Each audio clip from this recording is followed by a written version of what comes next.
You shall have no other gods before me. This line has been misunderstood for thousands of years because it has been read psychologically instead of metaphysically. The world hears jealousy. The world imagines a God who needs loyalty, attention, praise and reassurance. A God who watches. A God who counts infractions. A God who competes. That God does not exist. What exists is truth, and truth does not compete. Truth does not threaten. Truth does not demand allegiance. Truth simply is. This commandment was never about policing worship. It was about revealing cause. Whatever you place before truth becomes your God. Not symbolically, functionally, practically, daily. A God is not what you praise. A God is what you obey. A God is what you consult first. A God is what decides your next move. A God is what determines what you believe you can afford to lose. This is why the modern world can claim monotheism while living in full-blown polytheism. The gods have simply changed costumes. The modern altar does not look like stone. It looks like a schedule, a bank account, a mirror, a phone screen, a medical chart, a title, a diagnosis, a label. People kneel every day without realizing it. They kneel to urgency. They kneel to fear. They kneel to approval. They kneel to survival. They kneel to image. Whatever interrupts peace and is still obeyed has authority. That authority is the God. Identity becomes a God when it must be defended. The moment disagreement feels like annihilation, identity has taken the throne. When being wrong feels dangerous, truth has been displaced. The self-concept now demands sacrifice. Peace is offered up to preserve a story. That story becomes sacred. Fear becomes a god when it is obeyed instead of questioned. When fear says, "Don't speak," and silence follows, fear has authority. When fear says, "Stay small," and contraction follows, fear has power.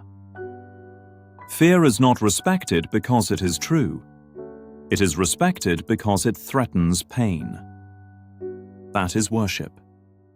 The body becomes a god when it is treated as proof of limitation, when aging defines value, when illness defines identity, when survival replaces trust.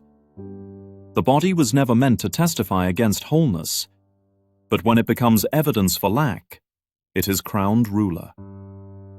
Status becomes a god when worth is measured by comparison, when up feels saved and down feels damned, when admiration replaces peace. This God never rests. It must constantly be fed. Belief becomes a god when ideas are protected more fiercely than peace, when being right matters more than being free. Truth never needs defense. Only beliefs do.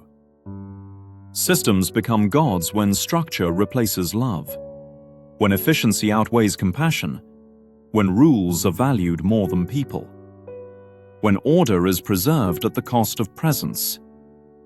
Even spirituality becomes a god when it is used to elevate the self-image, when awakening becomes achievement, when insight becomes identity, when language becomes armor. These are not moral failures. They are misplacements. Truth has been pushed back in line. Something else has been allowed to speak first. Before me does not mean instead of me. It means in front of, in priority, in authority, in decision-making.